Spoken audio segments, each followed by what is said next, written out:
Bem, pessoal, eu espero que esteja todo mundo bem. Aqui a gente vai começar, né, o tópico de espectros atômicos, como essa série de aulas aí, né, sobre os fenômenos, né, que eram inexplicados, né, inexplicáveis pela teoria clássica. Então, essa aula de agora é sobre espectros atômicos. Então, o que acontece?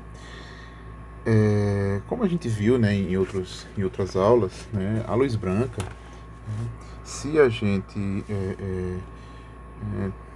tomar a luz branca e fazer passar a luz branca por... a luz branca ela é composta, na verdade, por todos os comprimentos de onda de radiação visível. Né? E aí, se a gente tomar essa luz branca e fazer ela passar por um prisma, o que acontece? Ela vai, enfim, a gente vai obter o espectro que a gente chama de espectro contínuo, né, que é aquela figurinha, né, imagenzinha de um espectro, né, enfim, como se fosse um arco-íris, né? Então aquilo ali é o espectro contínuo, né?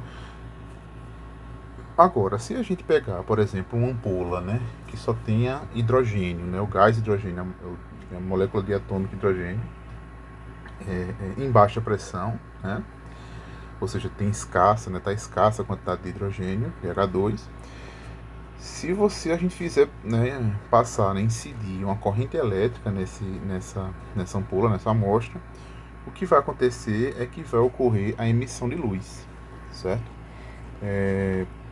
E aí o que acontece? Se eu pegar essa luz, né, essa luz que é emitida por essa amostra de moléculas de H2, né, e fazer passar por um prisma, né, o resultado vai ser diferente. Então, na verdade, o que acontece? Nessa ampola aqui, você passar correntes, né, elétricas intensas com DDP, com diferença de potenciais geradas com diferenças potenciais altas, o que acontece é que você começa a promover os elétrons no H2, enfim, você ocasiona a ruptura, né, dessa ligação de hidrogênio. Então, dessa ligação química aqui HH. Então, você vai ter a molécula, né, você vai ter uma moléculazinha, né, isso daqui vai ser uma moléculazinha, um H2, certo? E quando você começar a incidir, né, muita radiação, o que vai acontecer é que essa radiação aqui, né, essa radiação ela vai ser, essa ligação química aqui ela vai ser quebrada. Você vai gerar hidrogênio atômico, né? E aí o que vai acontecer é que você vai, né, vai observar, né, você vai gerar hidrogênio atômico, você vai começar a excitar esse hidrogênio. Então o que vai acontecer, né, hoje se sabe isso, vai acontecer que você vai ter átomos de hidrogênio isolados na sua amostra, certo? E aí a radiação que você está emitindo, né, então nessa sua amostra é do hidrogênio, né, do atômico, certo?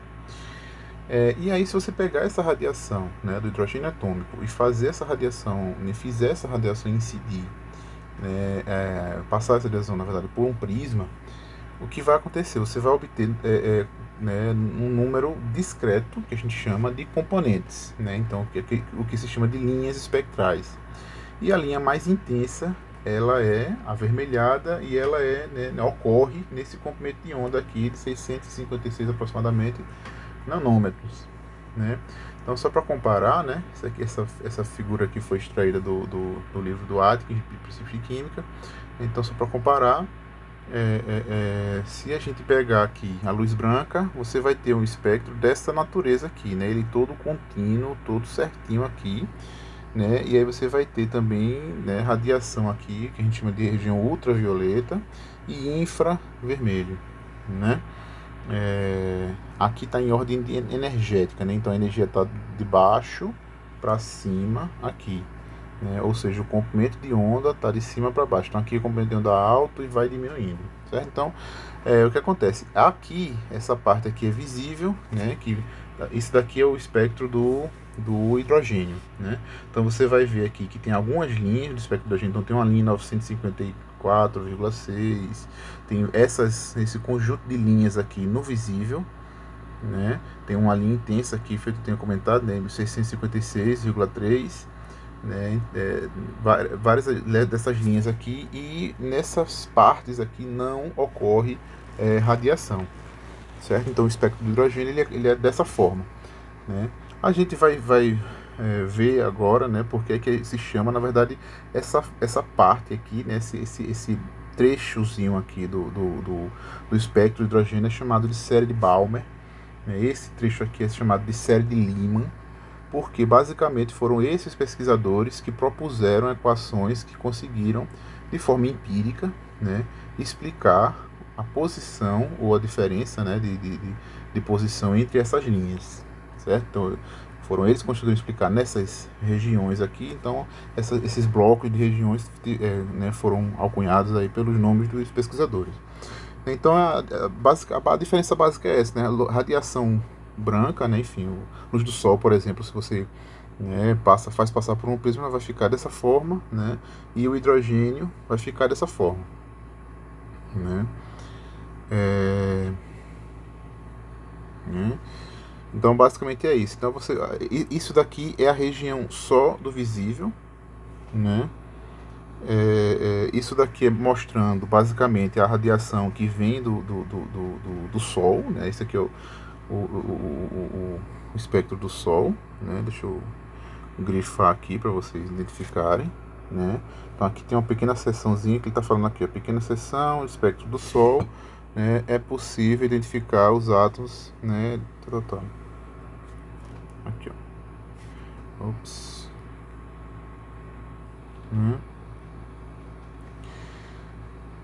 Então, o que está dizendo basicamente aqui é que se você tomar o espectro, por exemplo, da radiação que vem do Sol, você consegue identificar, você consegue saber a composição do que tem no Sol, basicamente identificando quais são as linhas que aparecem, né, na radiação do Sol. A radiação do Sol ela vem fechada, mas tem alguns picos, né, que você consegue atribuir a diferentes átomos. Então foi dessa forma que se atribuiu, né, que existe, né, ou, enfim, que a composição do Sol contém bastante hidrogênio, né, nas partes mais fora, né, do Sol, mais externas, digamos assim, do Sol. Então isso basicamente é feito, né, vendo os picos, né, que aparecem, as linhas que aparecem quando se analisa, né, o espectro, a radiação que vem do Sol. Então, na verdade, um dos primeiros pesquisadores a identificar as linhas, né, enfim, a conseguir, né, identificar e explicar, né, essas linhas espectrais, né, no hidrogênio foi o Johann Balmer, né, e ele sugeriu, né, uma expressão empírica. Né, então, a expressão empírica dele era bastante simplificada, né, era basicamente uma expressão dessa forma aqui, né? Então ele sugeriu que o comprimento de onda era proporcional a essa equaçãozinha aqui, né? Então era um n quadrado sobre n quadrado menos 4, onde o n era 3, 4 e assim por diante. Então com essa expressão, na verdade ele usou essa expressão, né? Testou várias expressões e usou essa expressão para explicar, e conseguiu explicar, né, algumas dessas posições aqui, né, de comprimento de onda. Então, basicamente, é por causa disso que é chamado de série de Balmer ali, por causa da expressão. O Lyman também. Né? Então, o Lyman sugeriu outra expressão, né, que explicou algumas dessas linhas aí. As outras linhas não se sabia, né, essas expressões não explicavam direito, né? E de qualquer forma essa expressão é uma expressão empírica, né? O que é que significa isso? O pesquisador, né, o Balmer nesse caso aqui, ele sugeriu essa expressão exclusivamente olhando o resultado já obtido dos espectros, né? Então ele não partiu de coisas fundamentais ou de teorias e teoremas, fez algumas conjecturas e chegou nessa expressão de forma, né, deduzida. Não tem uma dedução que chega nessa expressão. Então basicamente é isso que significa ser empírico. Né? E o Rydberg fez algo similar. Né? Então ele propôs, né, um tipo de equação, só que no caso do Rydberg, do Johannes Rydberg, basicamente ele sugeriu uma forma genérica, generalizada, né, que serviu para o átomo de hidrogênio de uma forma geral. Então basicamente o que ele falou foi que a frequência da radiação, né, que seria C sobre lambda, né, ela era igual a uma constante vezes essa diferença, né, entre esses números. Então era 1 sobre n1 ao quadrado menos 1 sobre n2 ao quadrado, onde n1 poderia ser qualquer número maior do que zero, né? Então 1, 2, 3, qualquer número inteiro maior do que zero, né? E o n2 tinha que ser algum número inteiro maior que o n1. Então, se você coloca n1 aqui igual a 2, né, o n2 tem que ser 3, 4, 5 e assim por diante. Então, a ideia basicamente era essa. Né, a expressão de Rydberg é isso. R é o que se chama de constante de Rydberg, que é uma constante empírica. O que significa empírica? Ele pegou várias diferenças, né, para várias linhas lá espectrais, né, e ajustou, né, fez ajustes estatísticos e, né, você chega, né, num valor para R. Então a constante que é chamada constante de Rydberg é essa daqui, né, igual a 3,29 vezes 10 a 15 Hz.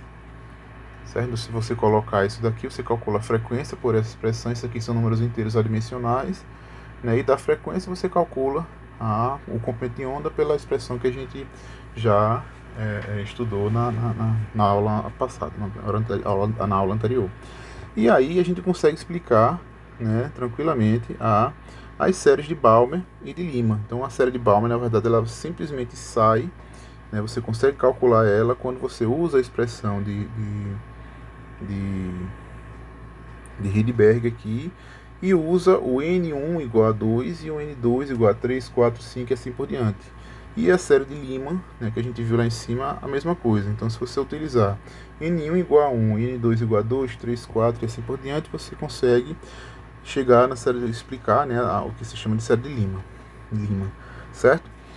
E aí aqui a gente, né, a gente traz aqui um exemplo, né, de como utilizar essa equação, né, aquela equação lá de Rydberg. Então, se eu quero identificar o comprimento de onda da radiação que é emitida por um átomo de hidrogênio, para quando a gente tem N1 igual a 2 e N2 igual a 3, como é que eu faço? Então, o que eu tenho que fazer? Eu tenho que usar essa expressão. Então, eu vou copiar aqui a expressão, né, para não precisar escrever ela toda. Copiar, né? Eu vou colar a expressão aqui.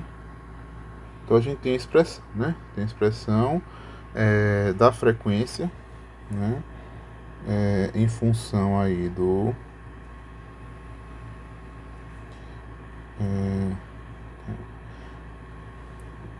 em função da constante de Rydberg. Então, a constante de Rydberg, vou só repetir aqui para a gente não se atrapalhar, né? Então, 3,29 vezes 10 a 15 Hz. 3,29 vezes 10 a 15 Hz.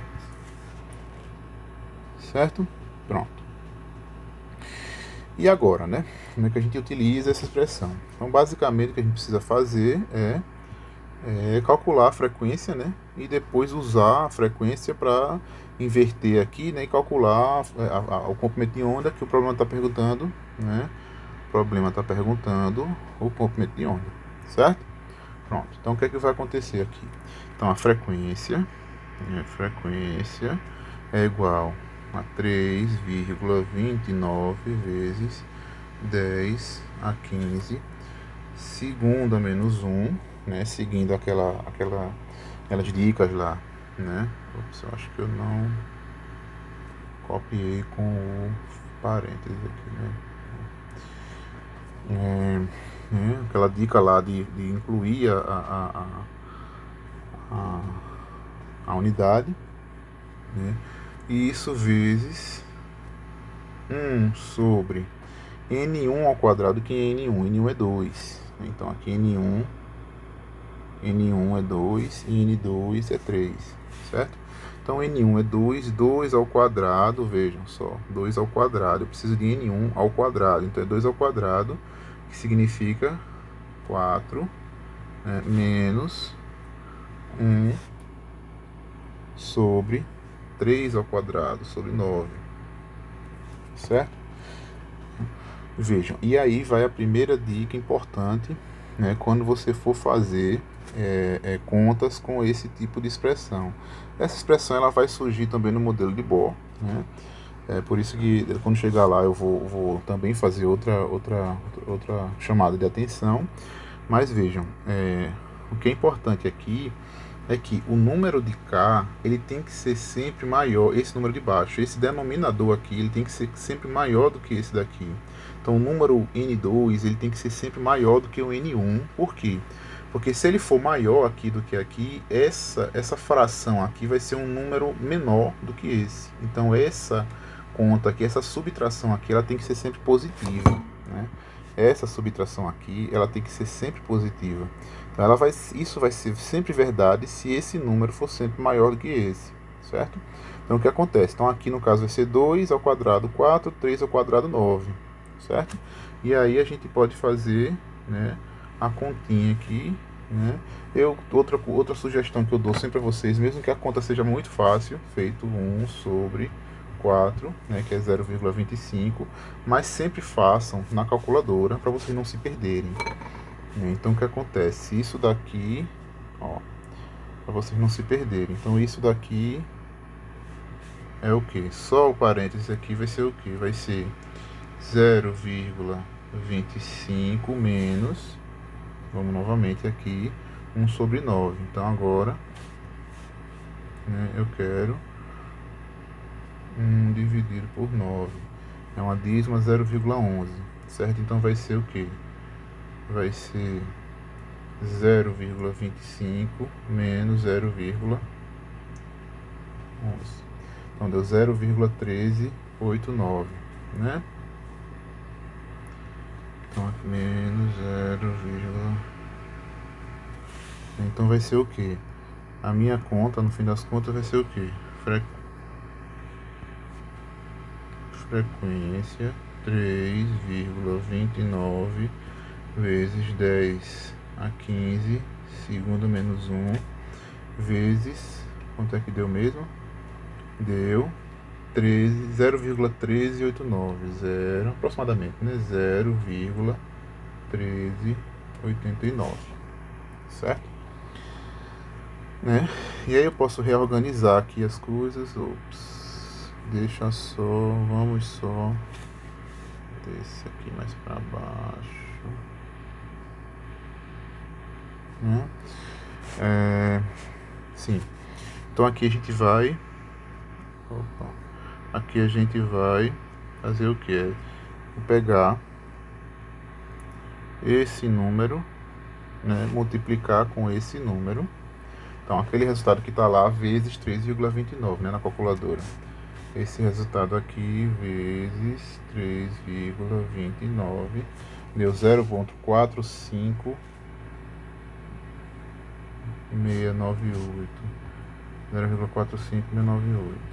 Então deu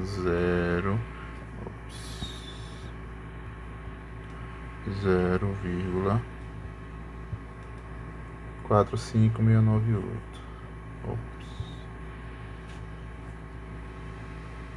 45698 vezes 10 a 15, segundo menos 1.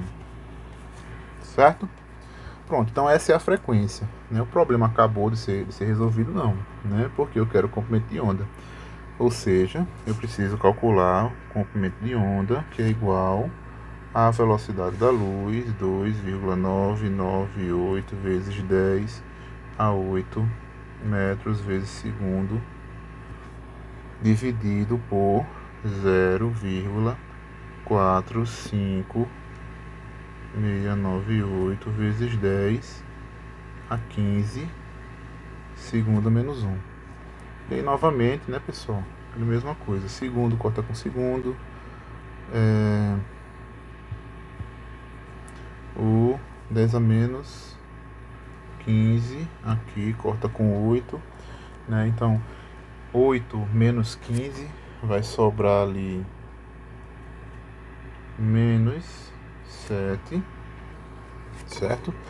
Ou seja, sim, e aí eu preciso também fazer a continha aqui, dessa parte, né? Então eu preciso aqui fazer 2,998. Então 2,998 dividido por 0,45 0,45 698. Pronto, isso deu 5. Vou pegar duas casas decimais agora. 5,65, certo? Então isso deu. Isso deu no fim das contas aqui. Isso deu 5,65 vezes 10 elevado a menos 7 metros, né? E aí eu posso fazer a mesma coisa, né? Posso